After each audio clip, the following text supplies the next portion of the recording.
We could go ahead and have a seat. Just a quick note before I hand it off to Ted. I noticed when I walked in, the temperature's a little bit high. We're actually just called facilities to get that adjusted down. So if you break into too big a sweat, just take your jacket off. But you should be okay in a couple minutes. Ted, go ahead. Thank you, Ken. Thanks everybody for being here. My name is Ted Timzalidis. I'm a faculty member here at the Economics Department at Rice University and also at the Baker Institute. And it is my honor today to introduce our panel, our distinguished panel on the future of transportation. We have three speakers, and in order of appearance, I will start with Chris Knill in the middle. Chris is the George P. Schultz Professor of Applied Economics in the Sloan School of Management and the Director of the Center for Energy and Environmental Policy Research at MIT. Again, CIPR at MIT is our co-organizer for this event, and we're delighted to work with them. Before joining MIT, Chris taught at UC Davis and at Boston University. Chris is a research associate at the National Bureau of Economic Research and holds editorial positions in several leading journals, has published a lot of papers, and those in my transportation economics class are going to see a lot of these papers later on, actually some of Antonio's papers as well. So it's good to see that these people actually exist for you guys. The title of Chris' presentation will be Three Changes That Will Decarbonize Transportation or Not So Fast. So there's a qualifier there. Our second speaker will be Antonio Bento, directly to my right. Antonio is a professor of public policy and economics at the University of Southern California. He previously taught at UC Santa Barbara, Maryland, and Cornell. Antonio is also a research associate at the National Bureau of Economic Research, a research fellow of the Schwarzenegger Institute for State and Global Policy, and the inaugural director of USC Solutions Lab for Sustainable and Equitable Future. The title of Antonio's presentation will be Technology, Big Data, and the Future of Transportation. Last but not least, to our right, Michael Moore. Michael is the vice president with Texas Central Partners. He has served as chief of staff to former Houston Mayor Bill White. He has over 25 years of management, strategic communications, and public policy expertise, including as the primary point person for the mayor's office during Hurricanes Katrina, Rita, and Ike, very challenging times. In addition, Michael helped lead media and public outreach efforts for numerous transportation and mobility issues, and has served as special assistant to the Deputy Secretary of the United States Department of Energy. The title of Michael's presentation will be Transforming the Way People Travel, and I believe this will refer to Texas, but also hopefully beyond. In terms of the mechanics, our speakers will have 20 to 30 minutes to make a presentation. I believe they're going to all use slide presentations, and we'll save questions and discussion to the end. On that note, Chris, it's all yours.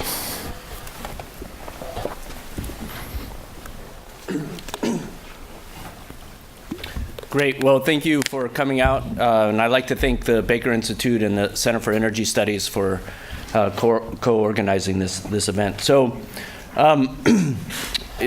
we didn't plan it this way, but I'm going to touch on many of the same things that Andrew touched on in his presentation just a few minutes ago. But I have to warn you, I'm an economist, and economics or economics is known as the dismal science. So I'm not going to be as optimistic as he is. And so that's why I have this qualifier here where I'm going to talk about ways that we could decarbonize transportation and ways that the transportation sector is going through changes. But I'm going to sort of put a throttle on how quickly we think those changes might actually occur and how pervasive they might be in the future. So the title of this session is the future of transportation. I'll just say that I don't like making predictions. My research is data-based, so the way I go about doing research is learning what is currently and what the trends have been. I'm always a little fearful to extrapolate those trends out too far, but I'll say that many at MIT are doing that. and many economists do that. So I'm going to tell you, I'm going to basically stop up to where we are now and tell you how things have changed over the last decade or so, and I'm going to allow you to extrapolate those into the future if you would like. Here and there, I'll talk about where I think we'll be over the next decade or next 2 to 3 decades. But I always get leery of people telling you what transportation is going to look like in 2100. From my perspective, I still have George Jetson in my mind, so that's what transportation is going to be in 2100. Okay, so I'm going to look at 3 separate, somewhat independent claims that we were already talking about in the previous session. The first is that millennials are just different, and millennials don't want to own cars. They want to move into the cities, and that's going to save transportation, or that's going to be a major component of decarbonizing transportation. The second is that electric vehicles are they're here. And everybody's going to go out and buy an EV in their next purchase. We're going to decarbonize the grid, so that's going to decarbonize transportation. And then the third is, well, maybe autonomous vehicles will save us. They'll all be powered by zero carbon electric vehicles, and that's going to reduce energy consumption in a way that will also allow us to decarbonize the transportation sector. I'll just some advertisement about MIT. So it turns out MIT currently is working on the mobility of the future. So in about a year, we'll have all the answers for you. And I'm going to give you a prelude to those answers. I'm one of the principal investigators on this, but these are one of the future of studies that Ken mentioned earlier. So this is a long glorious list of, we recently came out with the utility of the future. We had the future of the grid, future of coal, future of natural gas, future of nuclear. So as I said, there are people at MIT willing to predict the future. And the next along those lines is this mobility of the future study. I'll just shout out to the sponsors of that study. All right, so the first one, millennials are just different. So this is from an Atlantic article that renamed them the cheapest generation. Why millennials aren't buying cars or houses, and what this means for the economy. Notice the first author on this study, Derek Thompson, and this was in 2012. So in 2015, he said, whoa, not so fast. Millennials aren't so cheap after all. This is the same author in the same, also in the Atlantic. So I've been reading these popular press stories, and again, as a data researcher, I wanted to take some data to this question. So is there any evidence in the data that millennials are actually different in terms of how they purchase and use vehicles? So we went out and collected the best data that one can find to bring to this topic. And what we're working on as part of this Mobility of the Future study at MIT are answering these questions. So how do millennials' preferences for vehicles and vehicle miles traveled or use compare to previous generation? Again, using data. So one of the problems with concluding millennials are cheap is that, remember, millennials were coming of age during a Great Recession. So it might be that they were cheap because they didn't have any money, right? That's a little bit different than I have money, I'm not going to spend it on a car, right? So the question is can we actually look to do a more apples to apples comparison where you control for things like the economy, or you control for things like, it does appear, as I'll show, that millennials are delaying marriage and children. But it also might be the case that once they marry and have kids, they move out to the suburbs and buy that minivan. So if you look at millennials when they're 20, they look different. But when they're 27, they're not any different than previous generations. So that's what these are the types of questions that we seek to answer in this current study. And the way the data we're going to use to answer that are from the National Household Travel Survey. So the nice thing about this data set is this survey's been going on since 1983. So you see at different snapshots of time, things like vehicle ownership per household, how many miles they traveled, a little bit of information about what those vehicles are. But you see it in 1983, 1990, 95, and so on. The most recent one that we have data for is 2009. That's a little bit unfortunate because millennials were only about 30 years old at that point. But the Department of Energy or Department of Transportation has promised the 2017 data anytime now.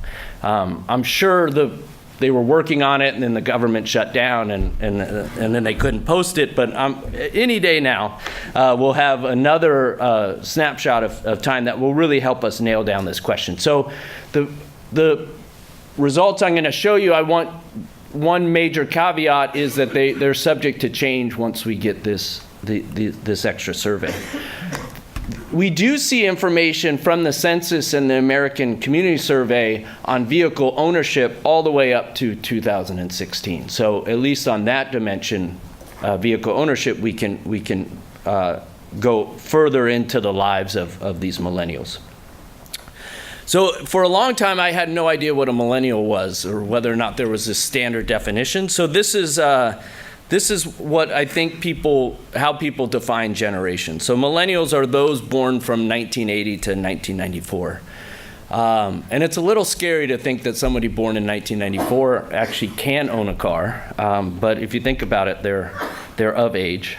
Generation X is myself and then baby boomers. And what we're going to do is focus on those three most recent generations, and all the results I'm going to show you is going to be comparing millennials and Generation X people to baby boomers.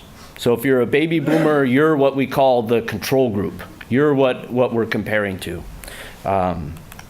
Okay, so how we do this is basically take those data on vehicle ownership and miles traveled and do what's called a regression analysis. And a regression analysis is just a statistical technique that allows you to control for other variables. Okay, so if you just compared the average ownership of vehicles among millennials and baby boomers, you'll see that they own fewer cars. Okay, you just look at the averages. But the problem with doing that is that's an apples to oranges comparison, right? Millennials right now are obviously much younger than baby boomers, and they're probably less wealthy and so on and so forth. So what a regression analysis does is it says, all right, let's compare millennials to baby boomers, controlling for age and income and marriage and children and so on. So it allows you to narrow in and really do an apples to apples comparison of that question. And the first graph I'm going to show you is just how many cars are in a given household. Okay, so when you see the bar, the millennial bar, that's going to be saying how many more or fewer cars are in a millennial household compared to a baby boomer household, controlling for all of those different things like age and income and so on. Okay, so let's just stare. This is actually a bunch of different regressions. Okay, so if you just do that simple comparison and not control for anything, that's those first two bars. And if you don't control for anything, you will conclude that millennials own fewer cars than baby boomers. So do Gen Xers. And then if you control for income, it actually exacerbates that difference. And it looks like, again, millennials own fewer cars. Now let's add household size, also including income. So we're just adding variables. Looks like they're different. Whether or not they live in the city, they're still owning fewer cars. But once you control for the year of the survey, which is effectively controlling for macroeconomic effects, millennials jump up to owning more cars than baby boomers. Control for education, they own more cars. Control for what state they live in, they own even more cars. Control for a race and gender, they own more cars. Control for age, and they own even more cars. So what this is suggesting is that once you do as close to an apples to apples comparison as you can, millennial households actually have 0.4 more cars in their household than baby boomers do. So that's the second Atlantic article, not the first. Whoa, not so fast. They're not cheap. It's just that they were coming of age during the Great Recession, and as soon as they get out of their parents' basement, and marry, they actually go out and buy a minivan, okay? So that's ownership. We did it by decade as well. If you don't want to define generations, you can say those born in the 80s versus the 70s versus the 60s, and it's the same message for those born in the 80s. If you use the census data, which is a little bit more comprehensive because it goes a few more years, you can conclude potentially that millennials do own fewer cars in the census data, but it's basically zero. So the coefficient there is 0.05. So they own 5/100th fewer cars than baby boomers.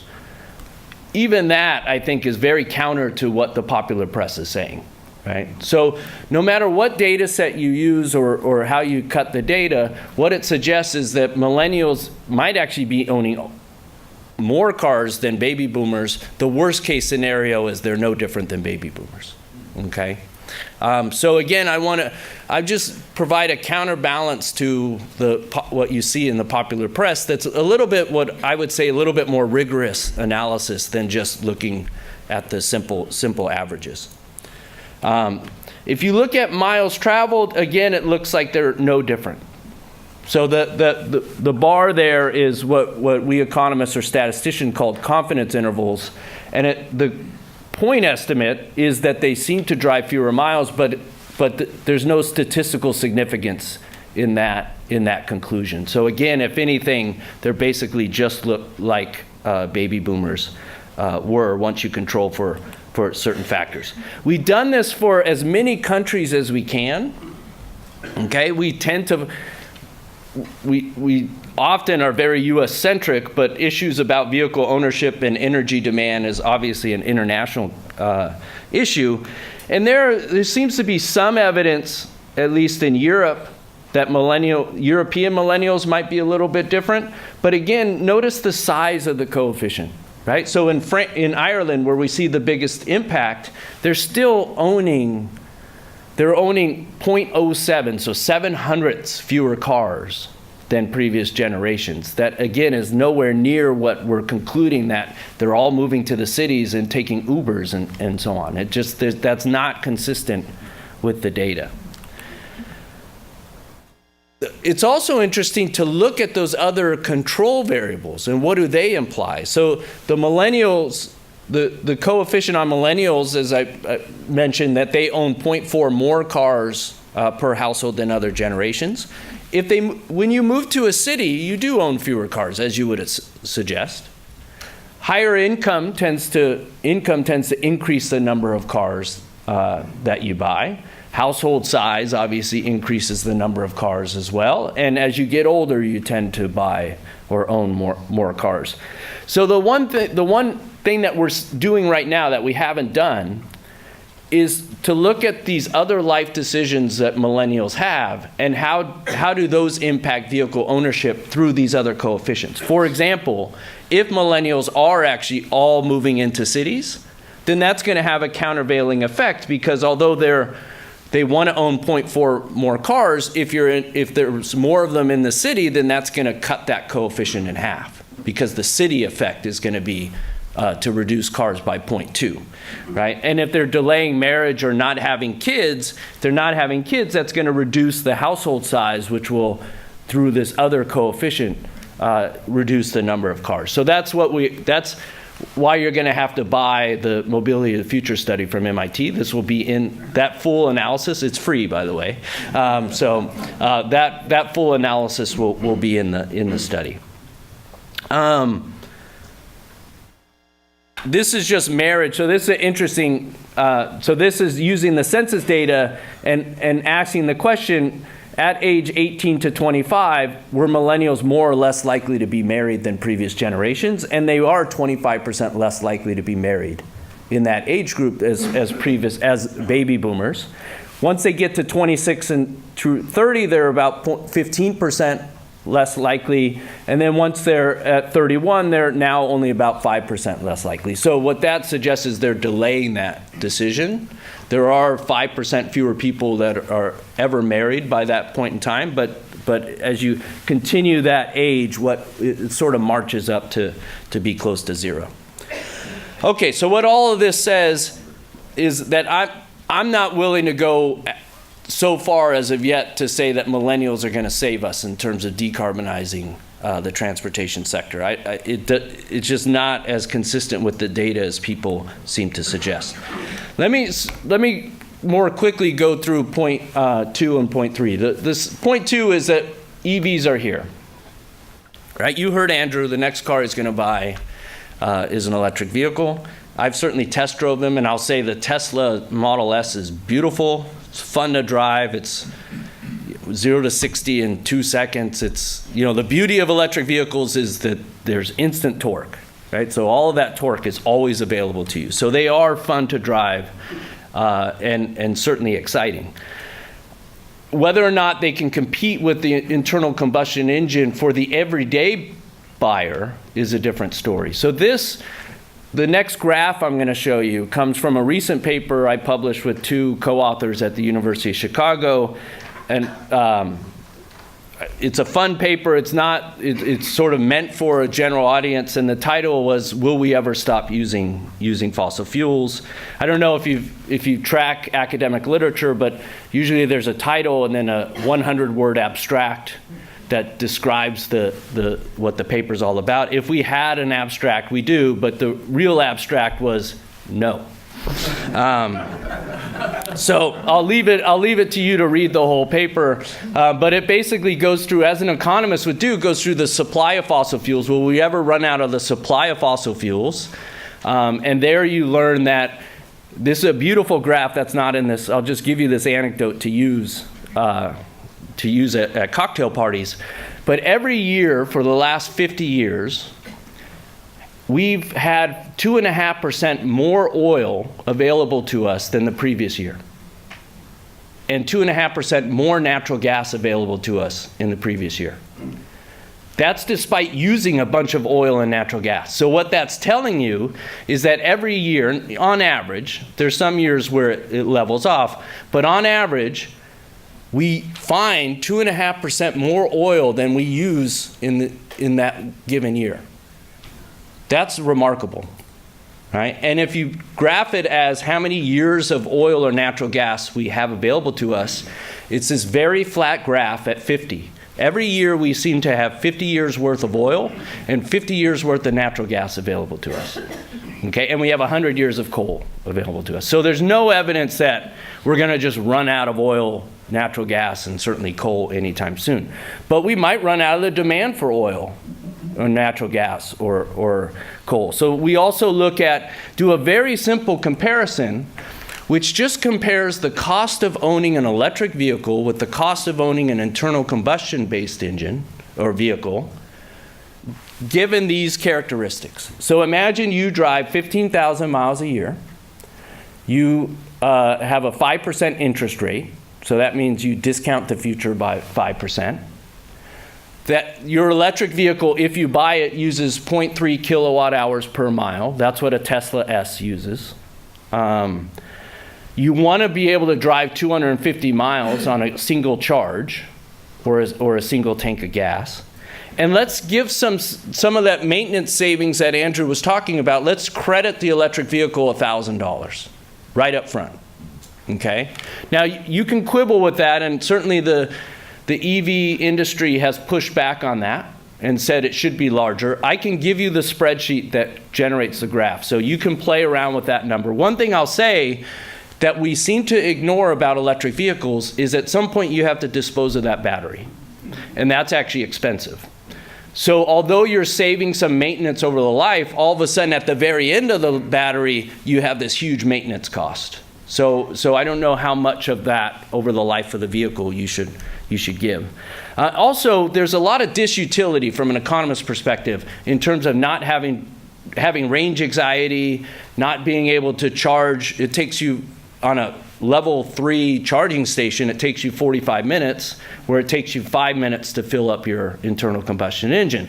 So all of those maintenance savings you get with the electric vehicle, I would argue there's this disutility effect on the other end that's pushing back on that. But let's just use $1,000. And let's compare that to basically a mid-level sedan like a Honda Accord that gets 30 miles per gallon. And the price of electricity, that's the US average retail price for electricity. So what we do with this in the spreadsheet is generate a graph that answers this simple question.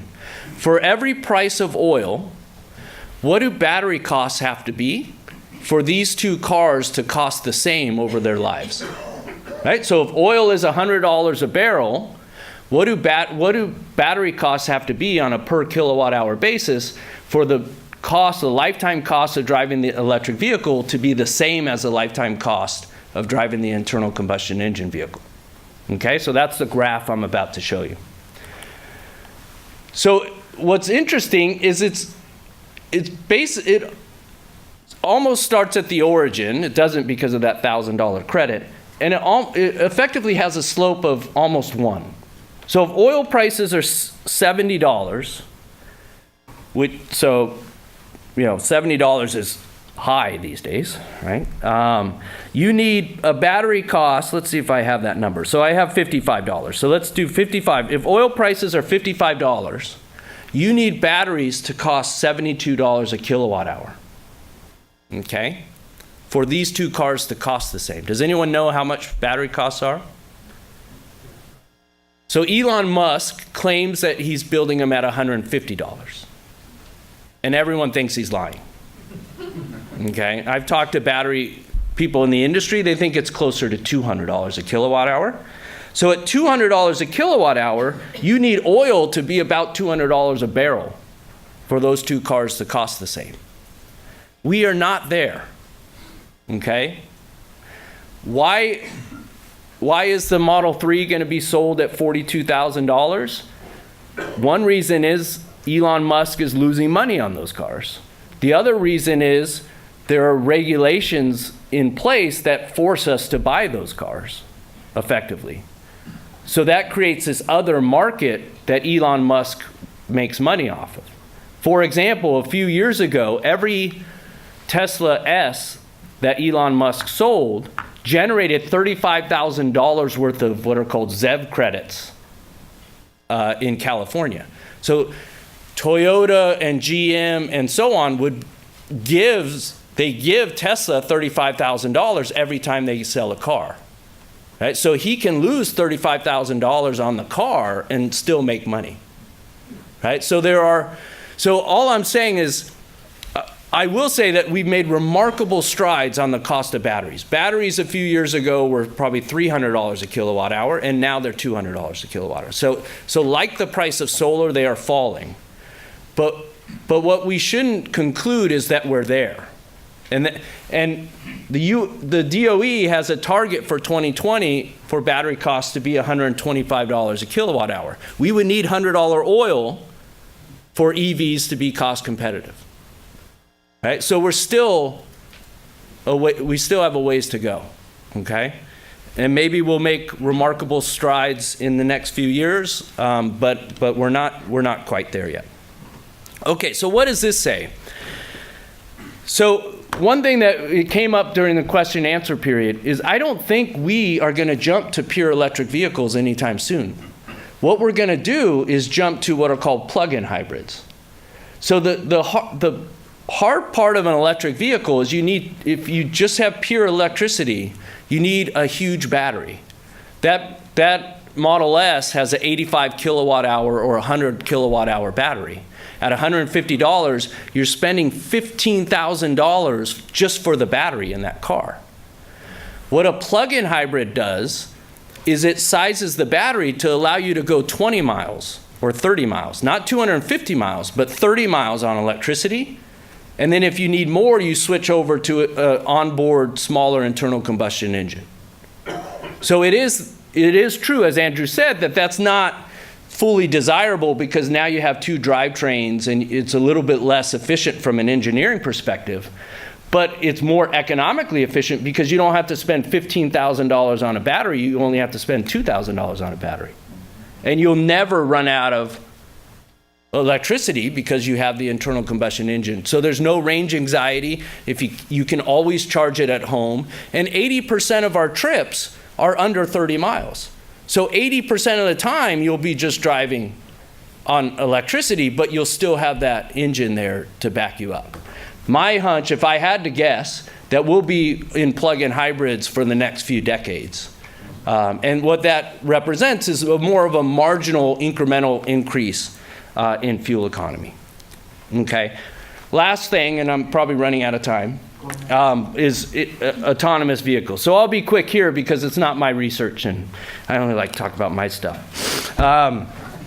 But it is my students' research, so I wanted to plug it. So Andrew already mentioned the huge potential benefits in terms of energy consumption from autonomous vehicles. So less congestion, you can no longer, my wife will no longer be able to have a lead foot because she won't be able to control things. Platooning, which is taking the aerodynamics into account. Right sizing, no longer will we be driving huge SUVs because Uber's going to send us a particular car, and so on and so forth. So there's all these potential benefits. Counterbalancing that is that it'll get cheaper to drive and way more convenient to drive. Right? Now I could just send my little car over to pick up my son where I would have made him walk. Right? Or I'm going to take a bunch of trips that I otherwise wouldn't have taken. So what autonomous vehicles does to energy consumption is a huge unknown. And that's the conclusion of my student's paper. This comes from Don McKenzie is my student who's at the University of Washington, where they basically went through all those different effects and put bounds on what this might mean for energy consumption. And the answer is, we don't know. Okay? So the optimistic scenario, the left, is that autonomous vehicles can reduce energy consumption by 40%. The pessimistic scenario, where it's now more convenient to travel, is that autonomous vehicles will increase energy consumption by 100%. So that's the answer, folks. Anywhere between minus 40% and positive 100%. I'm pretty sure we'll be in there. Okay. MIT, you come to MIT for answers, and there you go. So what does this suggest? So this is where this interdisciplinary team, we're grappling with these issues of what autonomous vehicles will look like, whether we'll get there and so on. It seems to be the consensus of everyone involved that what we'll have for the next few decades is autonomous vehicles as a co-pilot and not as total, what's called level 5 or type 5, where it takes complete control. That we'll have things like lane departure controls, we'll have automatic braking, adaptive cruise control, and so on, where we'll have cars that are more safe, but we'll still be having our hands on the wheels. Okay? And so that seems to be the consensus. But even if we do get to fully autonomous, maybe I shouldn't have called this the pessimistic scenario, because actually as an economist, I love that. Why are people driving more miles? Because it's cheaper and it's more convenient. So that's fine from my perspective. But how that translates into energy demand, I think, is another question. So let me just wrap up by saying, economists are sort of the wet blanket that gets put on all these exciting transitions. And the transportation sector is going through very exciting transitions.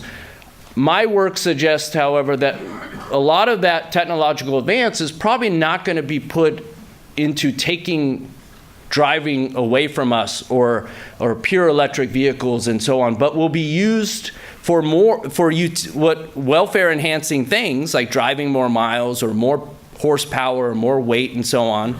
And I'll just end with an anecdote from one of my previous papers that looked at, so from 1980 to 2004, had you kept horsepower and size constant over that time period, the technology that we saw advance would have increased fuel economy by 80%. Fuel economy actually increased by only 15%. Why? Because horsepower doubled over that time period and weight went up by 30%. So this industry has always advanced, but we don't always put that where sort of society wants us to. It gets put into things that consumers want. And consumers still want size, they still want horsepower, and I still want to be able to keep my golf clubs in my car, right? Which you can't if we're ride sharing and so on and so forth. So I do see tremendous technological advances in this sector. I just don't see them put all toward decarbonizing the sector or making it less energy intensive. And that, I'll stop. Thanks. Thank you, Chris. Please join our first speaker. As I said, let us save questions for the very end. Our second speaker is Antonio Bento. Okay, well, thank you very much for the organizers to include me in the panel. I'm an economist as well, very much like Chris. I don't like to do predictions. I too believe that autonomous vehicles and electric vehicles may not be the solution. So I think you can imagine how troubled I was when I found myself as being the second speaker in the panel, because I had to first imagine what Chris was going to say and then try to come up with something different, because I've been following his work for a very long time, and I actually tend to agree with most of what he says. So I wanted to touch on different aspects of the transportation sector, because Chris clearly focused very much on the link with energy, but as our new solutions lab at USC was recently launched, what we are really trying to do is to put together interdisciplinary teams that what they have in common is the use of big data to try to come up with solutions that may improve mobility and all the damages that the transportation sector causes in society. And we've actually launched a series of partnerships with the city of Los Angeles and in Southern California that I'm going to use throughout my presentation to illustrate what I think is a very important point, which is, while it is true that electric and autonomous vehicles are not going to be the solution, I do believe that advances in technology and in big data may indeed shape and transform the future of transportation in cities. So my presentation is going to focus around several interrelated ideas, but at the end of the day, I think the main message is very clear.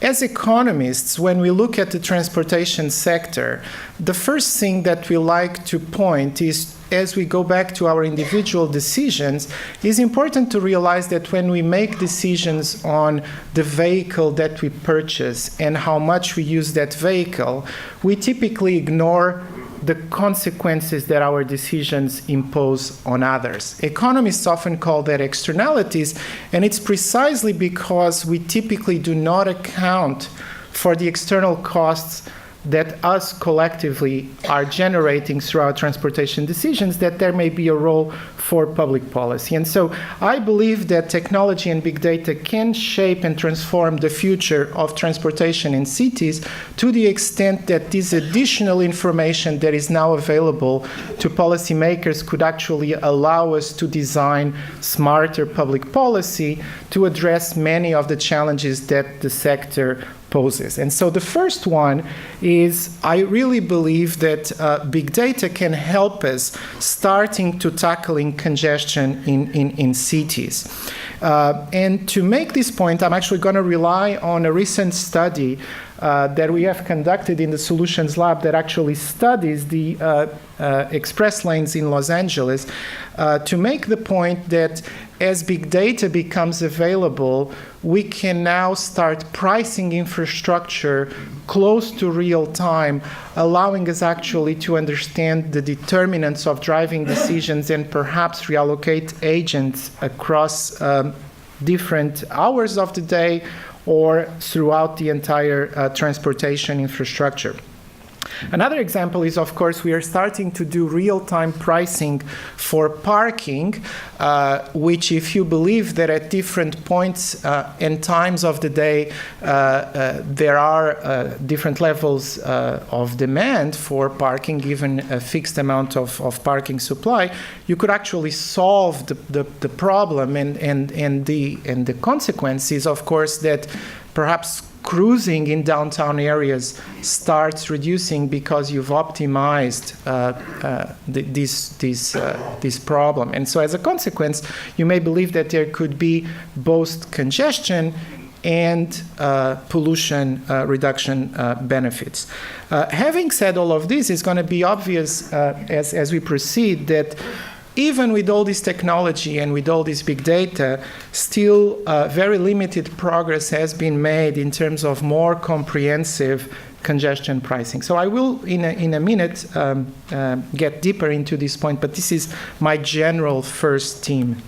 The second one is that, as someone in the initial session asked about the funding for infrastructure, I think big data and advances in technology actually allows us for a fundamental transformation on how we potentially fund infrastructure, because it has become easier and easier to track how much individuals drive, and there are actually technologies that would allow us to do this, permitting a move away from the gasoline tax, which slowly being eroded as individuals increase the fuel economy of their vehicles, towards a more comprehensive vehicle miles travel tax. And so I will elaborate on this point.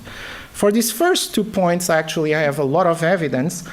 The last part relates to autonomous vehicles. And again, in trying to distinguish from what other presenters have said, there are 3 very important public policy questions that are emerging that, in my opinion, should give us potentially some hope, but also some pause regarding how these driverless vehicles can indeed help with the solution or not. And it actually is going to come out with the idea of driverless cars may help us, but again, if we don't couple these with efficient pricing, we may not go very far. The first question really relates with the idea as to whether driverless vehicles at the margin may actually induce sprawl, because, as Chris correctly pointed out, what driverless vehicles effectively do is lower the costs of driving, perhaps incentivizing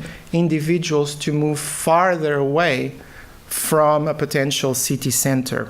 I think we need to think about both the local public finances consequences of these decisions, as well as other aspects of the vitality of city centers. Another question, which I think it's very important from the perspective as to whether driverless cars could help, for example, reducing emissions and congestions in cities, have to do with whether, in de facto, they are substitutes or complements for public transit. We know for sure that if a driverless car reduces the costs of driving, that they are likely to create more miles at the margin. But they could also perhaps introduce some flexibility in some cities where there could be increases in uses of public transit, therefore at the margin contributing to the reduction on emissions. And then the final question that I will touch on relates to what do driverless cars mean for the reallocation of space in cities and the consequences of that. This was a question that was asked to me by a group of urban planners. Planners, as you know, are very good in thinking of how do you design cities. Sometimes it doesn't work because prices adjust. But one of the questions that has come out is, to the extent that driverless cars effectively allow you to decoupling the location of the parking from your residential or job location, what does this mean for downtown? So I'm going to speculate towards the end of my presentation on this. Let me first start with the point that big data can help tackling congestion in cities.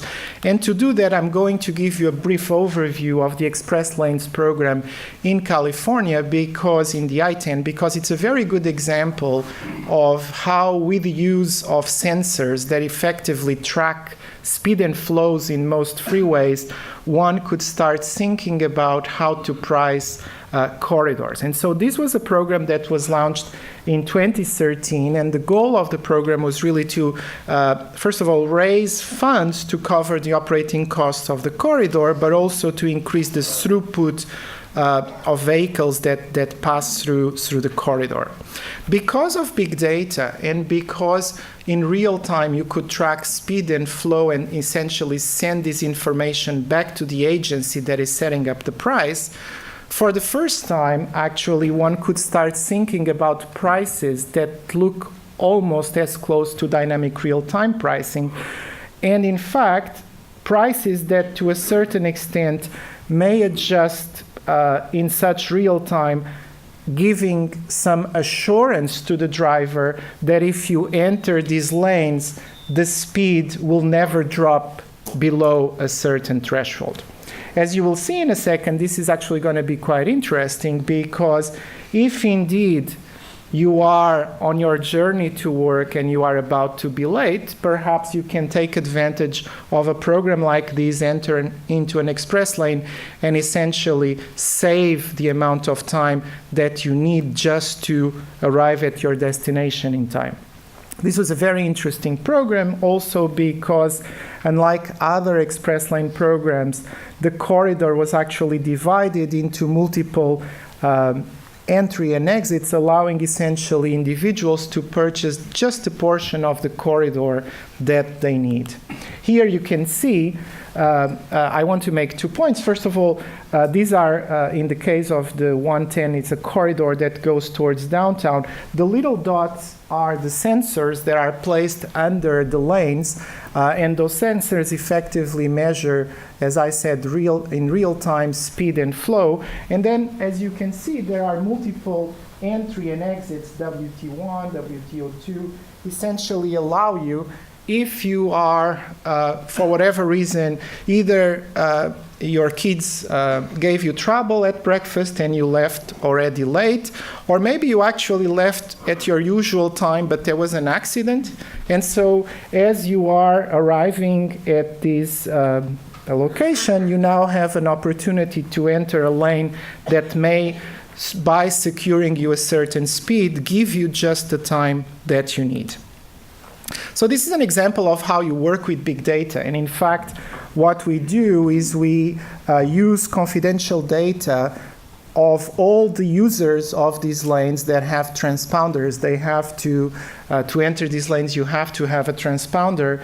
And whenever you enter the lane, essentially, you also enter into our data set, and we combine this data with real-time data that measures under the lanes the speed and flows also in real time. Now, when we look at the savings in minutes of the individuals that enter these lanes, what is quite interesting is that if you compare the speeds of these high occupancy vehicle lanes and the main lanes, you will see by deciles that a large number of individuals that participate in these programs actually appear to be saving very small amounts of time. They also do not appear to be using the entire corridor, and in fact, they just use subportions or submarkets of the corridor, and they also appear to only show up in these corridors a few times a month. This is quite interesting because for a very long time, we have thought of express lanes as being Lexus lanes for the healthier, that basically may have very high valuations of time. And this is in part because the way we've thought about how individuals value travel time savings is on a minute-by-minute basis.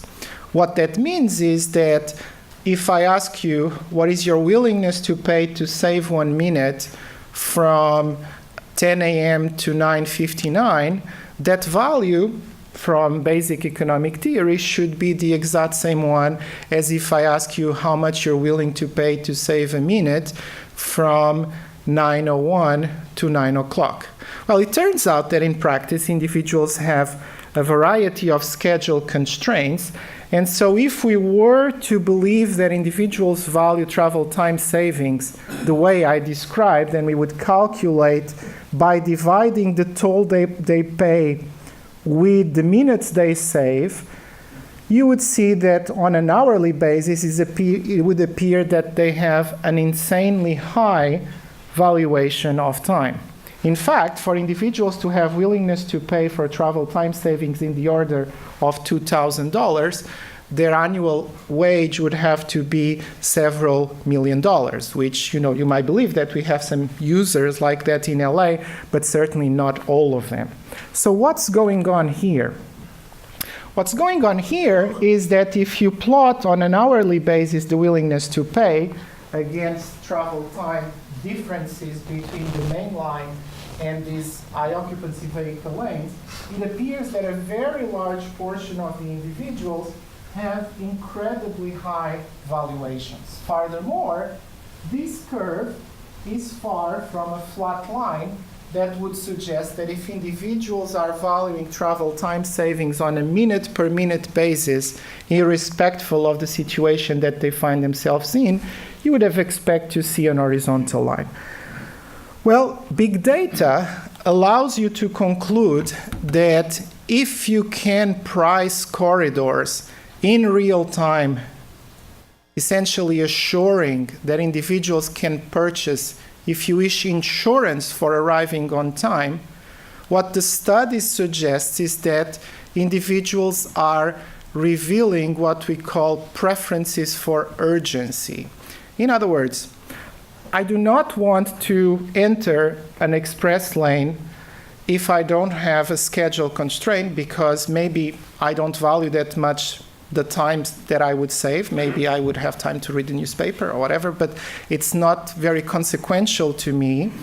As opposed to if I'm on my journey to the airport and my plane leaves at 8 o'clock, it makes a difference as to whether I arrive on time vis-a-vis I arrive 30 seconds late. Because if I arrive 30 seconds late, even if the program allowed me to save time in relation to the main line, I shouldn't be valuing that time.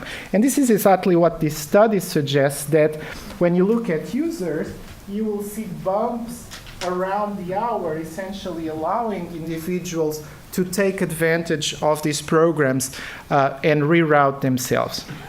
In fact, to give you further evidence on schedule constraints, when we look at the typical exit time of groups of individuals and you plot the entire distributions, which is what this curve suggests, at times that they are constraints, which is typically in the journey to work in the morning, those distributions are very centered around the average time that they typically exit, while in the afternoon, when they are perhaps no longer as constraints, they are much flatter. So what this is telling us is that big data can actually allowing us to start pricing infrastructure in real time, essentially providing individuals to purchase insurance against being late. In the process of doing that, actually, we think we learned a lot about what is it about travel time savings that individuals actually value. What we think they value is essentially this fixed amount of money that they are willing to pay to assure that they arrive on time. This has actually fundamental consequences for how we fund infrastructure and for how we make cost-benefit analysis decisions on infrastructure. Just to give you a sense, if you were to predict the benefits of a corridor like this just by using the minute-by-minute travel time savings, you would get essentially a benefit of, on a monthly basis, of about $200,000 that would barely pass the cost-benefit analysis when you compare it against the program costs. Now, because as you can imagine, Los Angeles is full of urgent drivers that are always late. And by the way, another aspect of technology that I didn't tell you about is that they all have ways and other applications that are constantly tell them, reroute here, turn there, go there.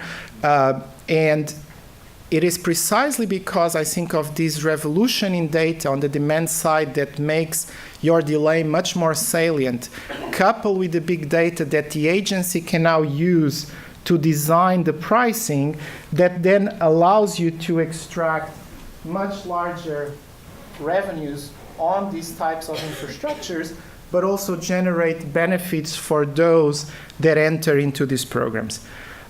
So I want to say that in this context, for example, urgency alone accounts for 80% of the revenues of this priced infrastructure, which, if we were to do a simple cost-benefit analysis ex ante, in the absence of data from the market, we would have failed to predict these users. So I think this is an example of how big data, in a sense, is altering what we learned about patterns of commuting, but also what can we do with that information to better price infrastructure. Now, having said that, we're still very far from being able to use these types of information and apply it to the entire road network, because an express lane is only one lane of the entire freeway, and when you look to the side, everybody else is still stuck in traffic. So I'm hoping that big data would also allow us to start thinking more carefully on how we move towards real-time pricing on our freeways and perhaps on parking. Now, let me turn to tax reform and infrastructure funding. So it is true that over time, consumers have adopted more fuel-efficient vehicles. The downside of that, of course, is that it has eroded the base of the gasoline tax. When you look at that, coupled with the fact that most states have not raised their marginal rates for gasoline taxes, tax revenues actually continue to decline. And I think part of what the popular press calls an infrastructure crisis has to do with the fact that perhaps we need to really rethink about what is the optimal source of revenue to fund these infrastructures. And so in some cases, I do believe that at least in some metropolitan areas, the time may have arrived for when it becomes optimal to do a tax swap from gasoline taxes to vehicle miles travel tax. The thing that I'm struggling with is that gasoline taxes are set either at the federal or at the state level. But when you look at states, there's actually still a lot of difference in the composition of the vehicle fleet, suggesting that in some metropolitan areas where the adoption of cleaner vehicles has been faster, the benefits of doing this tax reform may actually be greater, while in others where the transition has not been as fast, perhaps the gasoline tax is still implicitly playing a role of incentivizing greater adoption of higher fuel economy vehicles. And so this raises a very interesting institutional and political economy question, which is, if we were to do such tax reform, what should be the role of metropolitan areas? And should metropolitan areas become, in a sense, the unit that manages this tax as opposed to the state and perhaps even the federal government? So this is a question that in Southern California we are starting to talk about. And of course, if you are concerned with confidentiality issues and you don't feel comfortable with the idea of cars having GPSs that allows us essentially to track mileage in a very detailed level, I still believe that there's institutional arrangements where this tax reform is still possible, because when vehicles get inspected, we certainly take a note of their odometer readers and of their miles. And perhaps through that, you could think about how you would start designing a tax reform such as the one I'm describing. 3 thoughts on driverless cars. While I think I'm not an engineer, I'm not an urban planner, I don't like to make a lot of predictions. I'm going to dive into 3 issues that I think should give us some pause.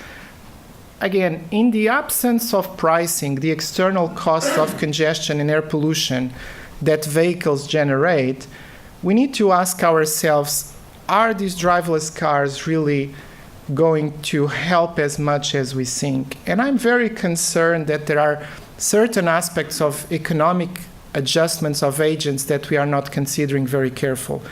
The first one is that at the margin, economic theory would suggest that as you introduce driverless cars, the individuals that could take advantage of them will effectively experience a drop in the costs of commuting.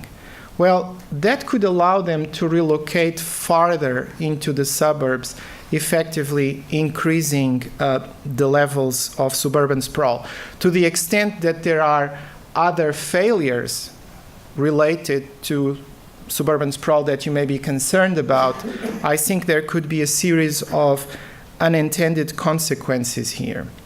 But there's actually a second point that has bothered me a lot in the literature on autonomous vehicles, especially having done the study on the express lanes and learning how sensitive individuals are to schedule constraints, which is, as you all know, there is so much we can do in a car. And for many individuals that work in professions that there is a need to be on time at a place, driverless cars may actually not do anything for you. So let's take, for example, the case of the Starbucks server or a nurse at a hospital that needs to be there at a certain time for the entire operation of a hospital to go forward. Well, I think we need to start asking who's in societies can actually benefit from the flexibility that these autonomous vehicles are going to give you. And then I think only after then we can start measuring the benefits and the costs. I see a very important potential unintended consequence of all of these, which is unless you believe that those that are schedule constrained now are going to absorb additional congestion as more miles of these autonomous vehicles are happening, unless they adjust their departure schedule, they actually may be suffering even more congestion. And so I think that there is a very important unintended consequence of all of these. Some proponents have arguing that a major benefit of these driverless cars is the idea of decoupling employment and residential locations from parking. In fact, we hang out with our colleagues in planning, and a question that has been posed to me recently was, could you, as an economist that has written theoretical models of urban spatial structure, predict how much space could be vacant in downtowns if we would do this decoupling? Because when we go to downtowns, we see lots of parking lots that perhaps all of a sudden one would not need. I think we need to stop and really, again, based on some of the data that Chris presented, but also based on economic principles, to ask how much advantage of these are individuals in the end really going to take. And I think a consideration here is that in highly congested cities, you may actually pause before you tell your autonomous vehicle to go and park itself 30 minutes from your residence or employment, because there's always a chance that you may need the car at that time and the car is not going to be there. And maybe it just so happens that you really value having that as an insurance. So you have to believe that there has been a transformation in demand that I think Chris documents correctly, that it's hard to believe that that has happened, for all these benefits to materialize.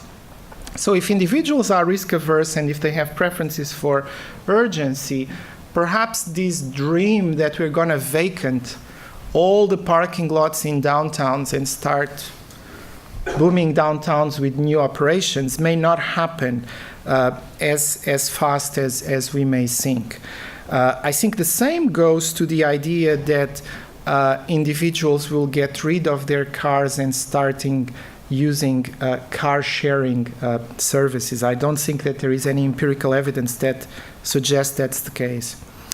There is, however, a point that is worth mentioning, which is the idea that there is a few recent studies that point that in some urban spatial structures, Uber and these types of services could actually be complements, not substitutes for public transit. And the idea is actually very simple.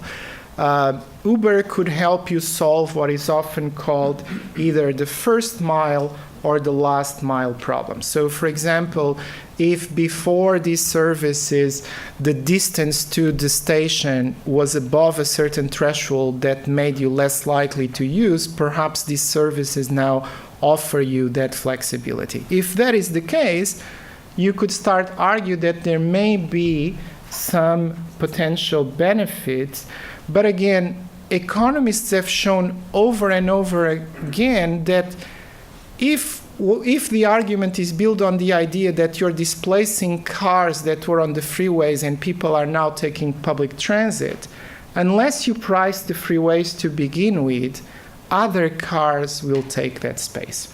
And this is what economists have often called the fundamental law of highway congestion, which is until you actually price drivers for their external costs, you can use public transit, you can use other strategies for taking cars off the road, but others come and take the place that frees up.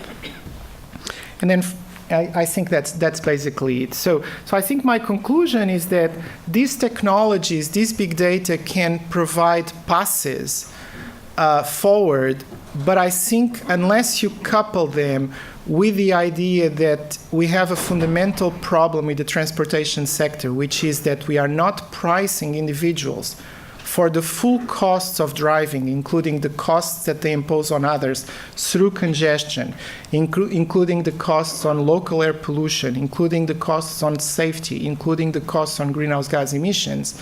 I don't think big data, I don't think electric vehicles, I don't think autonomous vehicles are going to solve all these problems. So thank you very much. Thank you.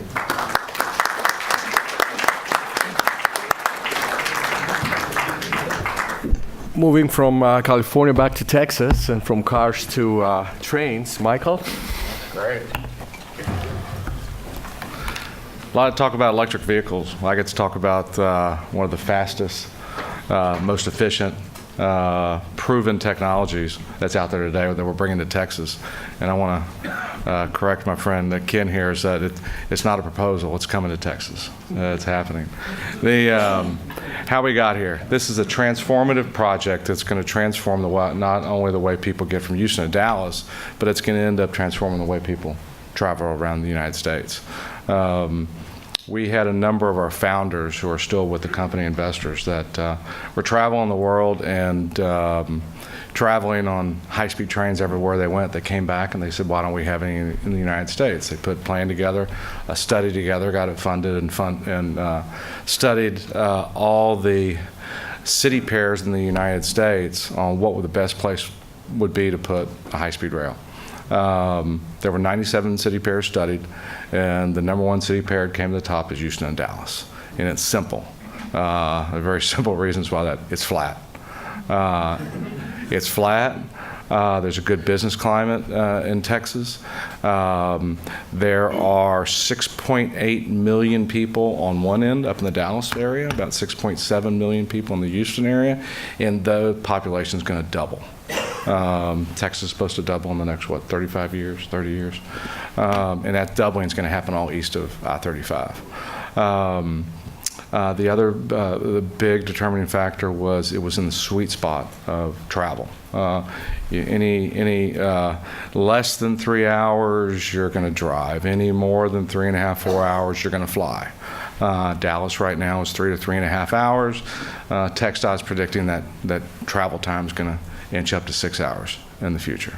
I'm going to give you an overview of this project and then tell you exactly where we are in the project. Make sure I got the first one right. There we go. Texas is big to use. Texas used to big things: oil industry, NASA, Houston Medical Center here, the Port of Houston. This is going to be the next big thing in Texas. The train will travel at 200 miles per hour. There will be 3 stops: Houston, Dallas, and the Brazos Valley. The stations in Dallas and the Brazos Valley have already been named. The locations, the Houston stations can be named here in the near future. Why the Brazos Valley? Well, there's 80,000 college students between Texas A&M, Blinn, and Sam Houston State. It's one of the largest research universities in the world. The train will leave every 30 minutes during peak hours. Off-peak hours, it will leave every hour and then stop overnight. The travel time is going to be less than 90 minutes. Some of the engineers are saying it's going to be a little bit less than that 90 minutes. The technology we're bringing over is Shinkansen N700i. It has an impeccable safety record. 53 years without a fatality or major accident. There's not any other transportation system in the world that I know of that can say that. It's electric, steel wheels on rail, cantilever system.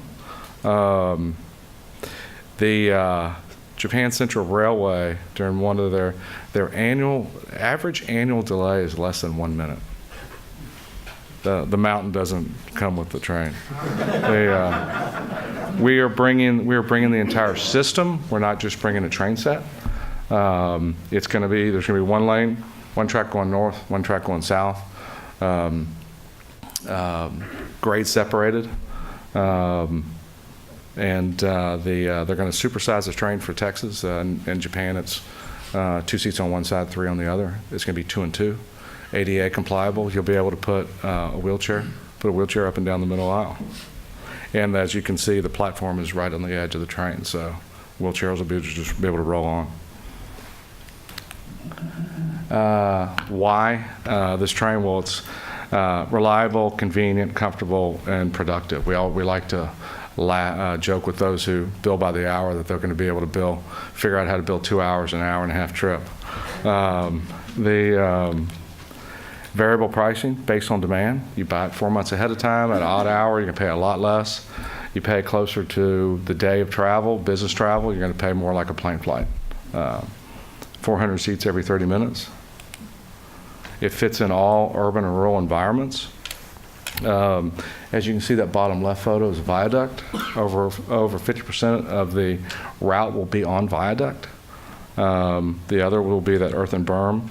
There's that lower right photo, and it fits in every kind of environment, like next to the train tracks, next to the highway, and that's what a station location could look like. We did a study a while back on $10 billion investment, which is what the infrastructure basically is going to cost. The train sets and the technology is going to be another $2 billion plus on top of that. $10 billion investment will be $36 billion economic impact over 25 years. And unlike TxDOT, when they expand the highways, they take real estate off the tax rolls. We will be paying taxes. We're a private company. They're estimated $2.5 billion of tax revenue to school districts, municipalities, counties, et cetera, over the next when we build over 25 years. It also going to create 10,000 jobs during construction.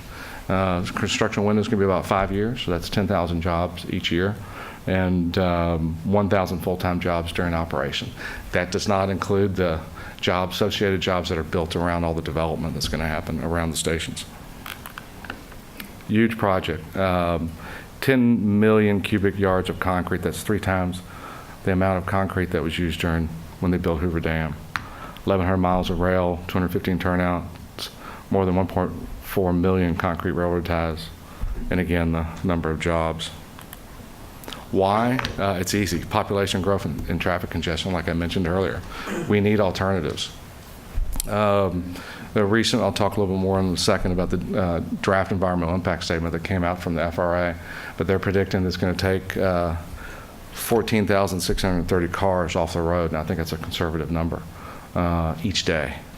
The state is growing, traffic congestion is getting worse. We do have, there are increased dollars in TxDOT, but it's a drop in the bucket. We need a whole lot more. We recently did a study, LEK out of London, did a study, used basically your cell phone data, and estimated there's 14 million trips between Houston and North Dallas each year. 90% of those trips are by road, 1 million in the air. Nearly half of those trips are for personal reasons. The train will save time. LEK did the same study. They said what time savings would be. In the Houston metropolitan area, the greater 6-8 counties, most people save 90% of the people will save an hour in their trip. The one I use the most is on the far right. If you're in the energy corridor and you're going to downtown Dallas, you're going to save almost 2 hours compared to driving, and 94 minutes compared to flying. That's each way. Regulatory milestones, we just reached a very significant milestone right before the holidays. We received our draft environmental impact statement from the Federal Railroad Administration. If anybody's worked on an environmental impact statement with the federal government, y'all know how big deal this is. It's a 240-mile environmental impact statement. Basically, it is the permit to build. You go through a phase of, you get a draft environmental impact statement, and hopefully this summer we'll receive the final environmental impact statement, then you get a record of decision, and then you start building. Then you're able to start building. We're also working the operation and safety rules, which is called the rule of particular applicability. Say it 3 times fast. There are no rules for a high-speed train that goes 200 miles an hour in the United States. There are no rules. We are now working with the FRA on those rules with our technology partners who are bringing the Shinkansen over. And on the route selection, the draft environmental impact statement, we started with 6 routes that they looked at, and they narrowed it to 1. And this is the route that the FRA picked. We like to call it the utility route. When they looked at it, they wanted to have the least impact as possible. And most people say, okay, well, why don't you build it next to I-45? Well, that would have the most impact. When you put, I-45 was actually put in the wrong place. It's not straight. And when you build next to I-45, you're going to displace businesses and residents. As you can see, that straight line in the middle going through Grimes County and Madison, that is next to a center point high power line. So we're going next to an existing utility corridor. The station location is going to be here in Houston. It's going to be around the Northwest Mall area. There are 3 locations in the DEIS, the Draft Environmental Impact Statement, that are designated. And then we also, up north, we go next to the Encore power lines. We currently have over 30% of the parcels needed to build under option. We have over 50% of the parcels in Grimes and Waller County. This is what over 50% of it's going to look like. Basically wildlife, cattle, farm equipment can go back and forth. One of the landowners that signed an option, he's a rancher on the route, said he knows where he's going to find his cattle during the summer because we're building the biggest, building the biggest shade tree on this property. These are some renderings out of the DEIS, from the FRA. These are not our photos. These are renderings. This is what it'll look like next to 290. This is what it'll look like on Hempstead Road. And we're going to have to totally rebuild Hempstead Road when we build it. And this is a rendering of FRA state. This is not what the station is going to look like, but this is a rendering from the FRA.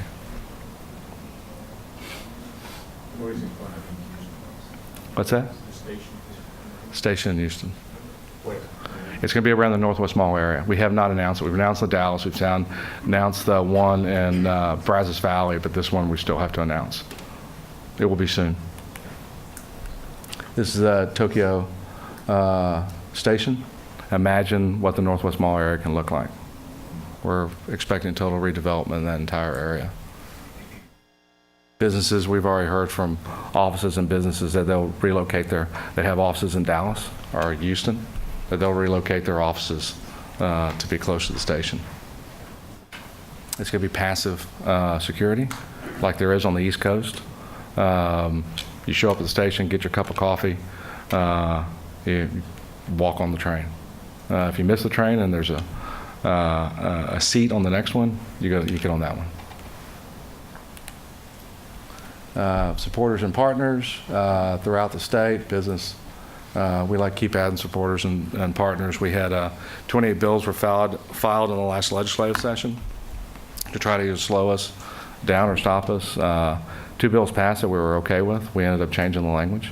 One was on safety, that we'd work with the DPS here in Texas. Of course, we signed on to that. And another one would ensure that we'd be working with TxDOT. TxDOT is one of our regulators, just like the FRA is. And the bill basically cemented that TxDOT will be one of our regulators. If anybody, we do regular updates on a weekly basis every Friday afternoon. If anybody like an update, just hand me your business card and I'll put you on the list. But we're expecting to have our final record of decision from the FRA late this year, early 2019. Expect to break ground in 2019. 5-year construction window. Happy to answer any questions. Thank you very much.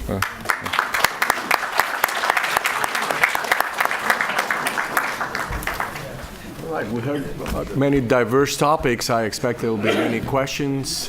Please. My question is to Mr. Oh, no, just people that don't know. Michael, it's... Yeah, sorry. You mentioned, if I understood correctly, that 50% of the rail will be above ground. That means the other 120 miles will be on ground. No, 50% is going to be on viaduct. The other 50% will be like earth and berm. When you curve, you have to. It's more efficient sometimes to put it on earth and berm. It is a little more expensive to put on viaduct than earth and berm, but it's going to be grade separated the entire way. It will never stop, but it will never have a road crossing. Everything will go underneath it. Yeah. There's one location where we come down under existing freeway, and that's Beltway 8. You're a private corporation. So Correct. my question is, how are you getting all the lands without condemnation authority? Well, there are condemnation authorities for railroads, pipelines, et cetera. Electric utilities. Currently, it's a tool of last resort. We like open communications with landowners. Like I said, we're over 30%. Before the DEIS came out, we were around 30% of signed options for the parcels, and 50% in Grimes and Waller County. We're offering very generous packages to landowners. When TxDOT comes and widens the freeway, they offer, they have to by law offer fair market value. We're above fair market value. So we're having great success in signing up landowners. And we're a railroad. Christopher, are you a big believer in federal subsidies for people to encourage them to buy electric vehicles? So I'm a big believer in getting, what economists say, getting the prices right. So there's, what you're talking about is what we call subsidizing green as opposed to taxing brown. Right? So what I would prefer is, like actually Secretary Baker, along with my chair's name, Secretary Schultz, have been proposing is a nationwide carbon tax that would provide the right incentives for people to invest in fuel economy. I actually am getting more and more upset about subsidies for both electric vehicles and solar panels, and I'll give for a different reason, which is everybody always harps and denigrates carbon pricing because of the impact on low-income consumers, and that's something we should worry about. And because it generates revenue, we can actually fix. It seems like nobody ever cares about paying millionaires to buy Teslas, right? So there's a study out of Berkeley a few years ago, and I might get the number slightly wrong, but it was something like 80% of the people who got the federal subsidy for electric vehicles made over $1 million a year. And it baffles me why we're willing to pay millionaires to buy Teslas and put solar panels on their roof. And how do we generate the revenue to do that? We end up taxing poor people. So that's my biggest reason for that. So I would say tax carbon.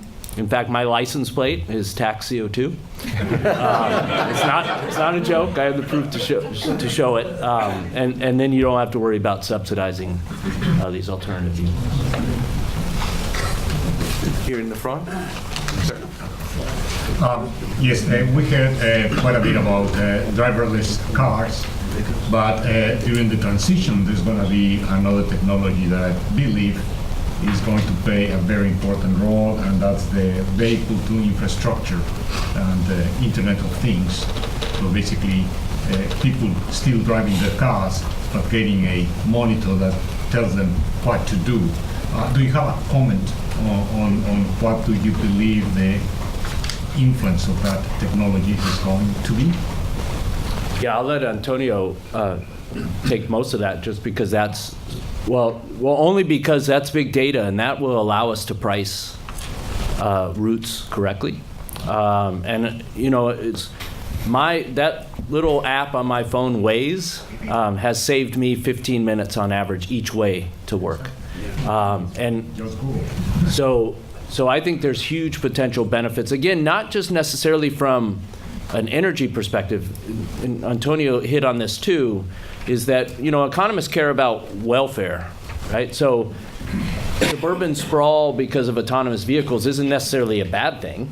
It's a bad thing if all you care about is energy consumption. But if you care about actual GDP and welfare, it's not necessarily a bad thing. So I think there are huge potential benefits from the Internet of Things and transportation. Yeah, and actually the connectivity. So we have a group of computer scientists that are attempting to essentially simulate what that would cause. And those that have argued towards the benefits on that side essentially believe that once you have a technology that allows vehicles to communicate with one another, from my perspective, the benefit that is materialized is all the information that at the same time is provided now to the agencies that can price roads correctly, because now you really have that information completely unfolded.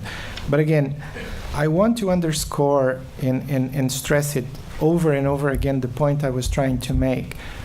All those benefits may occur, but until you start pricing individuals for the external costs that they are generating through their driving patterns, those benefits only go so far, right? Because there's going to be potentially actually increased congestion at certain hours of the day.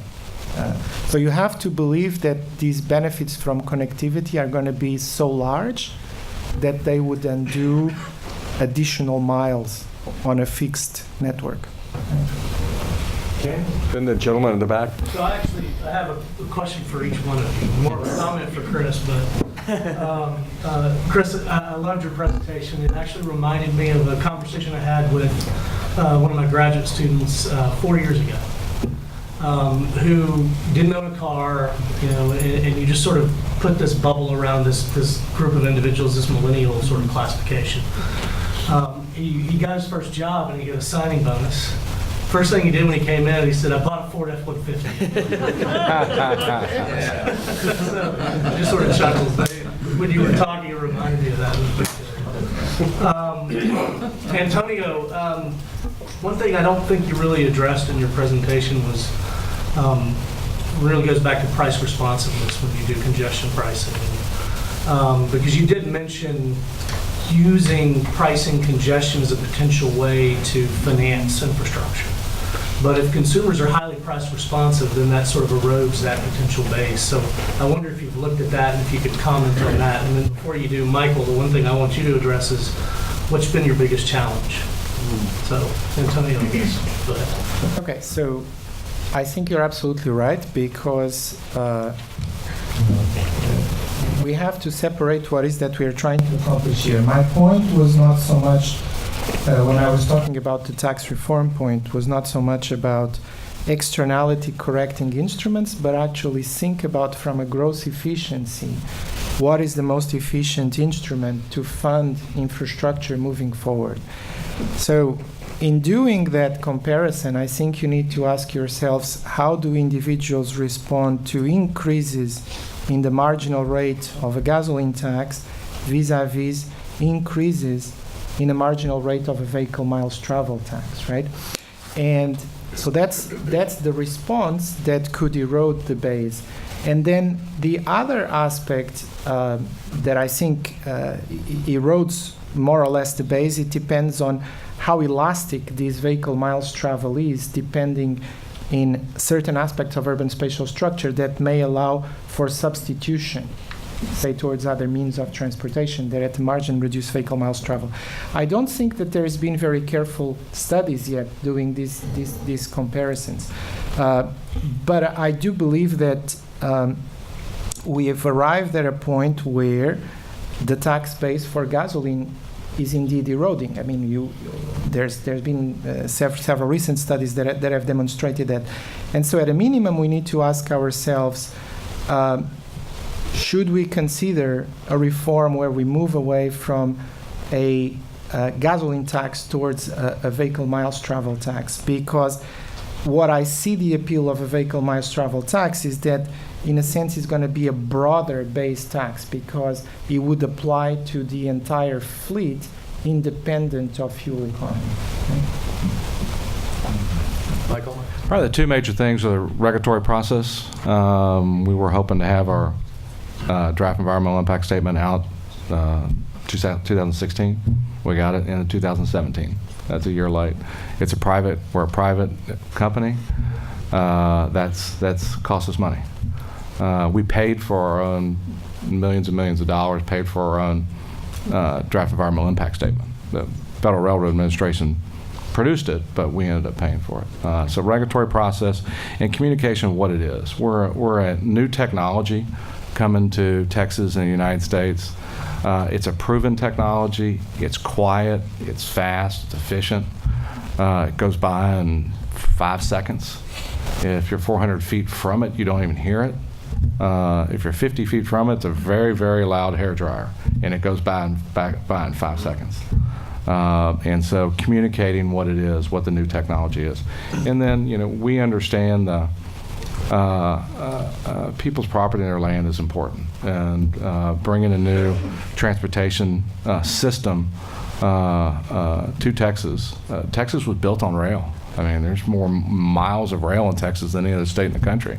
And before, there were there were dirt roads before the railroads came in and connected all the cities and built all these other cities. So bringing a new rail system in is a challenge. Gentleman there. So, it's sort of a local question, but interested to hear your thoughts on it. In Houston, we have there's a lot of pushback in Texas around the tolling of roads, period, let alone real-time pricing. And currently, probably for political reasons, politicians are reluctant to raise tolls as you would suggest that we ought to do to. And we have very heavy mandates around parking supply. We have a huge oversupply of parking. And I'm wondering if, from Los Angeles, you have any interesting as we think about these issues here in the land of free markets? This is precisely why I started my presentation with a very clear objective. I think you only believe what I said if you buy into the idea that whenever individuals make choices, they impose external costs on others.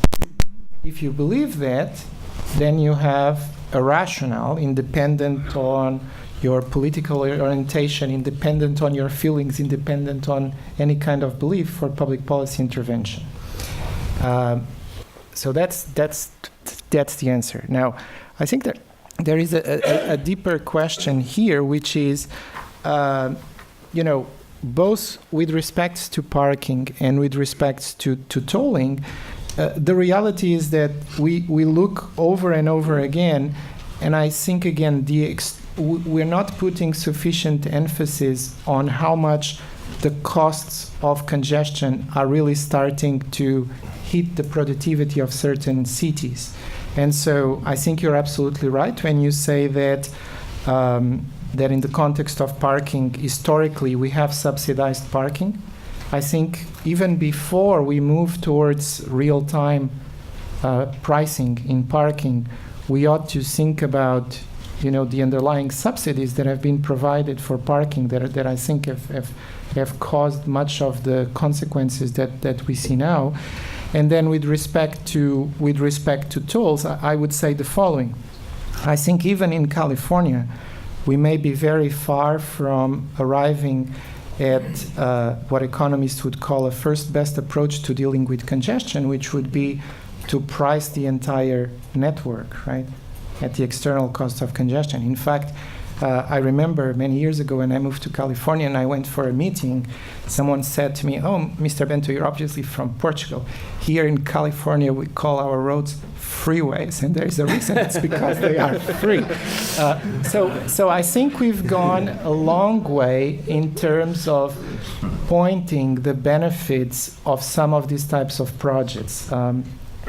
I think just for you to appreciate even further, even with these projects on express lanes, I think the rest of the country is starting to actually copy California, because there's been several experiences with express lanes, but to my opinion, they actually did not maximize the potential of the infrastructure, because typically the price was either just a fixed price or a peak of peak price. And what the study shows is that when we structure the price using all this information that comes from big data, you learn a lot about what is that individuals are actually trying to avoid and trying to save. And I think it's not surprising that the program has become a real success. You may have seen that in Southern California, there's been a proposal to actually expand the network of express lanes. So I think, policymakers are moving in a direction of being more and more comfortable now that the general public appreciated perhaps the benefits of these express lanes, to expand the network of express lanes. But I still think we are very far from full congestion pricing. But again, the benefits only materialize if you structure the prices in a way that you allow for the flexibility that I indicated in my presentation. And there is actually another aspect of these programs, which is if you compare, for example, with the 91 corridor or with the corridor in Virginia, there was an entire corridor with a single entry and an exit. Here, the program was designed in a way that consumers could actually purchase just sub-portions of the corridor. So if Waze is telling you that you are late, and you have certainty of the amount of time that you will save, because what you purchased was a certainty that the speed in that lane would not drop below a certain threshold, you're likely to experience a gain, right? So I think there is, again, technology coupled with the data that the agencies can now receive in real time to adjust these prices can cause a lot of welfare gains in cities. Sir? Yeah, hi. I'm a long-time activist on transportation matters, and I discovered years ago that Houstonians and Americans in general spontaneously solve their congestion problems, and that's why the Census Bureau reports show that the average travel time for commuters across the country is under half an hour, under 30 minutes. So, Dr. Bento, does your research reflect that, and does it also reflect the conclusion of Alan Bazarski, a well-known researcher in this field, who finds that a large portion of Americans actually enjoy their commute because it's private time between the home and the office? Well, I wish I could tell you how others feel. I can't, because I'm not inside their heads and I don't have data to comment. I can tell you that in my journey to work in Los Angeles, I do not enjoy being stuck in traffic. That's a very personal opinion. To the point that what I would argue it's happened is that in the absence of pricing, what many people have done, including myself, was to relocate. Right? So when I moved to Los Angeles, I thought I was going to live the California dream by living by the beach, and very quickly I realized that the commuting towards downtown where USC is was horrible. If you ask me, would you be willing to pay to reduce that commute, my answer would be unequivocally yes. Right?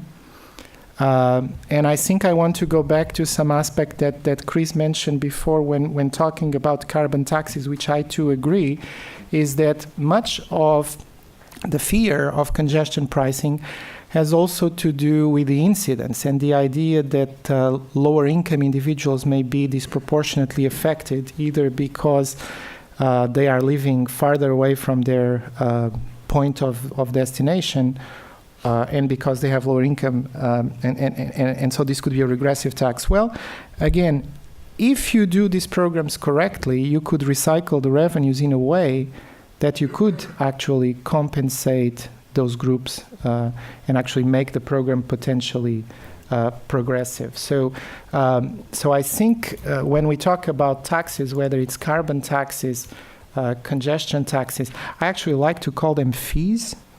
Maybe that makes you happier, I don't know. But if they don't, I still want to point one very important thing, which is we never talk about the revenues that these programs generate and what you could do with the revenues. And I think to the extent that those prices are starting to correct for all the failures that individually we generate in society, there is an economic argument to move forward with them. Could I, Ted, add just, so even if we took your statement as fact that people enjoy their commutes, that's not the relevant question. The question is, would they enjoy them more if it wasn't congested? Yeah. Right? And so, you know, because if we had congestion pricing, I could live 10 miles. I could have the same length of commute, but I could have 5 acres instead of, 10,000 square feet.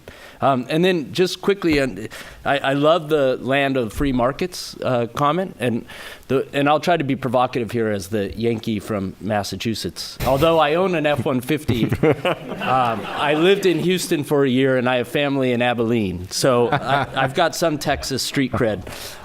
But notice, free markets imply prices. So you're actually not in the land of free markets if it costs zero to do anything all the time, right? A market is when a road gets congested. What happens when people want to fly on Southwest Airlines? Price goes up. That's what free markets is. So if you're really the land of free markets, it would be the economist's dream, and you would have congestion pricing and road pricing all over the place. Doesn't that sort of address the real estate prices? It would, certainly. It would have an impact on real estate prices and suburban sprawl and so on. Well, at the very back, you'll be Michael. Yeah. Well, I want to follow up on that, because who pays taxes is not necessarily who bears the incidence of a tax. And in a city with only one city center, you make it more expensive to come into the city, you're going to raise rents and housing prices close in to avoid that and lower them farther out. So the incidence may start being reflected in rents and housing, so that, okay, I live farther out, I got to pay those taxes, but now I can buy a house even cheaper. Or you start having cities like Houston, you make it more expensive to go into downtown Houston with congestion pricing. You'll start seeing what you already see in Houston, many downtowns all over the city. You've just changed the location, and so you, in some sense, sprawl is even encouraged in the sense of more downtowns everywhere, because the land prices and everything and the residential start reflecting where people want to locate. ExxonMobil and Shell just moved all out of downtown. They moved where the land is cheaper, where people can buy homes cheaper. So you're actually getting a more expanded city rather than a denser city. So I think if you're going to start increasing congestion taxes, parking taxes, vehicle miles driven taxes, if I was a city, I'd start wondering what might that mean for the downtown area that I'm supposedly trying to keep alive. Is that going to actually help it or hurt it? And how's it going to impact individuals through their rents, not just through their driving? Okay, so this is going to be pure speculation, but a few years ago, so I started my career doing theoretical models and simulations, and I actually have written a little bit on the causes of sprawl from an economics perspective. And I think there is one important thing that economists bring to the table is that we don't typically say that sprawl is good or bad. What we think about is the city maximizing its productivity or its welfare. And when we think about that, we ask ourselves, what are the failures in the urban system that it may make the city too large or too small relative to what would have been optimal or too dense, right? So when we think about those issues, I think what you touched on is that real estate prices are a manifestation because essentially households trade off commuting costs for housing prices when they decide to locate at certain points. Now, whether the city is monocentric or polycentric, I think it also depends on forces of agglomeration, because as cities evolve, it may become optimal for certain business to move to other locations because maybe they benefit less from the agglomeration that was in the core. And again, this is just a manifestation of the market working. I don't think it has anything to do with pricing per se. Now, pricing will foster or delay those types of decisions. But then the other thing that we need to think about is, and you take the case of Minneapolis, St. Paul, and it's actually a very good example, or the work that, for example, the Southern California of governments is doing, which is, I think we need to start thinking of cities in a broader term based on where the individuals and firms are located and commuting from, and not so much as this small jurisdiction, but more as a metropolitan area. And so I think you're right when you say that if you do policies in, say, the downtown, maybe the effects are going to start occurring primarily there, but they're going to have repercussions through the entire system. And so you can think of redistribution schemes between the city core and the suburb to alleviate these unintended consequences. But the point is that if you do the prices right, you're moving towards a more efficient city, right? I just wanted to get that across, is that things aren't going to stay exactly the same. But that's okay. That's okay. I think we shouldn't start with the presumption that any of us should know a priori what an optimal city should look like. We're not playing Legos here. We are essentially attempting to understand what are the costs that individuals and firms impose on one another, and we're trying to correct those, and then the market adjusts. Let me just make one remark, which is we clearly have more questions than we'll be able to accommodate, but we still have time for a few more. Sarah, yes? Two things. Obviously, price discovery is critical in all this, but the demographics are really important. People seem to forget that we have talked about public transport and left out the entire trucking transportation system, which is, in Texas alone, covers probably 60% of the country and has an enormous impact even on its public transport individuals.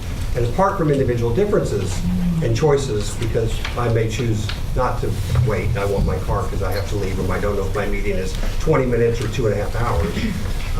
There are other issues, and the pushback on taxes is the one that I hear the most, but what I don't hear is that people don't seem to understand that we only have 7-8% of the population which has a net worth over $500,000. We have a very scaled situation in terms of ability to pay by probably at least half, maybe 60%. And I'm curious how you view that when you talk about the fees or the taxes, because I agree with the carbon tax, it would circulate back, but there's this lapse where people have to pay something and it may be rejected because they don't have the capacity to do that. Rejected because they don't take the trip? No, because they don't have the physical means to pay the cash with the fee. So they don't go, yeah, so they, Or they have to do something else, right? yeah. So let me just, since you mentioned carbon tax, let me just briefly say that, so in Massachusetts and Secretary Baker's and Schultz's proposal is a tax and dividend program where the money comes in and immediately goes out based on households. And actually, that's a very progressive tax. In Massachusetts, at least, 60% of people would get more money back than they pay in carbon taxes, and that's a low income portion of. I think there's a similar dynamic, certainly in some studies that I've seen in road pricing as well, because so realize that dynamic pricing usually means it's priced really high at 8 a.m. then the price falls at 10 a.m. and so on. So lower income consumers not only have the potential of getting some of that revenue back, but I realize once it goes into the government's coffers, it may not come back. But they also, okay, but then they also have potentially more flexibility as to when they go in, and they might actually be able to shift their miles traveled during certain time periods. It's an empirical question that. Think about the age of the wage earner. 9 to 5, 8 to 7, whatever it is. Yeah, I think, well, so then there's a dynamic response that maybe that wage earner, that job makes it 10 to 6 instead of 9 to 5. Right? Adjust the start and end points of. So I think, there's a lot of open questions, but I know from an economist perspective, a price of zero is, we do have prices, they're just zero. That's right, it's the wrong price. And we do have costs, right? So the other thing that we're not discussing very much here is the cost that we bear because of those zero prices, right? And who bears those and so on. So I think that's important to add to the conversation. Sir, in the front, and then the gentleman behind you. Elaborate on the point that you're bringing up about the differentiation, because it was never talked whether it was a transfer to electrical vehicles or autonomous or pricing. There's a huge difference between commercial vehicles and private vehicles, because that creates a tremendous effect on congestion, and that has a great bearing on our overall system. I mean, I think if we could just shake the carpet, start over again, we would have lanes that were dedicated strictly to 18-wheelers, and private transportation never got on that. Railroads that 18-wheelers jumped on and zipped up to Dallas in 90 minutes instead of driving on the highways. So I was kind of fascinated with the fact that it was never brought up. Yeah, I was going to bring it up, and I should have been in my talk, because we're struggling with the heavy-duty industry and autonomous vehicles. It's actually the more natural place for autonomous vehicles, because you can do the last mile with a person and go to distribution hubs, take the Class 8 truck to a distribution hub, put the trailer on another, and have somebody drive into it. The problem, at least from the MIT's perspective and the people working at MIT on autonomous vehicles, is that truck drivers are just too cheap.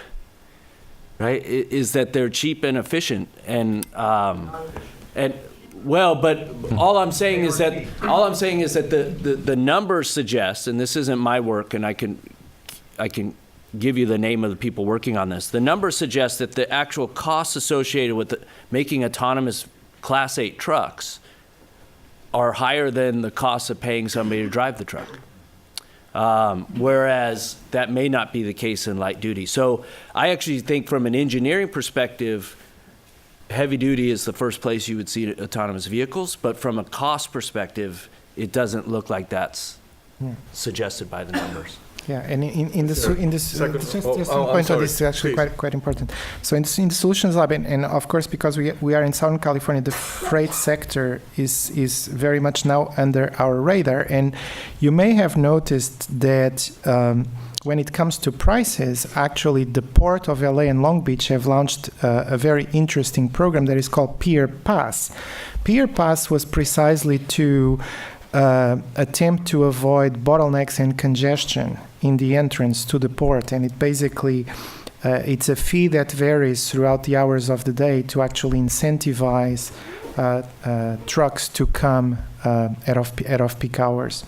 Now, that is still very far from having what you were suggesting, which if I understood, would be dedicated lanes.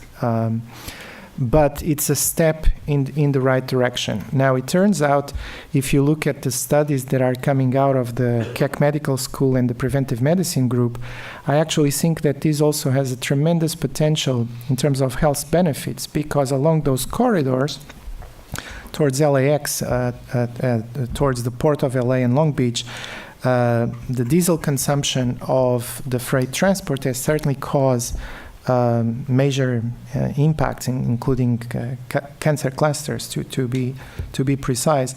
And so the idea of alleviating congestion and simultaneously move the movement of freight towards hours of off-peak where perhaps the exposure also drops could generate benefits. So I think here is a sector, I couldn't agree more with Chris, where there could be potential benefits from moving autonomous, but again, you can couple it with pricing to incentivize when it's the optimal time for these trucks to be entering and exiting major metropolitan areas. We have time for one more question, I'm afraid. The gentleman in the second row was promised. Simple. Why do you keep talking about carbon tax as a positive factor? So I start with the premise that climate change is real. Okay, so you're doing it because the carbon is controlling our temperature. What do you think? That's what I think. Yes. I would. So people. Again, I grew up in the Central Valley of California, and I lived in Texas, and so I'm happy to have these discussions. That 95% number, that 95% of climate scientists believe climate change is real and it's caused by humans, is not made up. I know the Russian robots have tried to convince people that that's a made-up number, but that is not a made-up number. There is one colleague, I have one colleague at MIT that does not believe in anthropogenic climate change. He also does not believe smoking causes lung cancer. Okay, so, and MIT is just one, but look at any scientific organization and find an actual legitimate scientific organization that questions climate change, and I'll come up with 900 of them that say it's real. So, I'm happy to have that debate, and usually I like to have it over beer, and maybe at lunch there'll be a beer, but I start with the premise that climate change is real. Given that premise, the most efficient way to address climate change is through a carbon tax. That's just basic economics. 97% figure comes from and how wrong it is. I think on that note, maybe we can continue individual conversations, but please join me thanking the panel.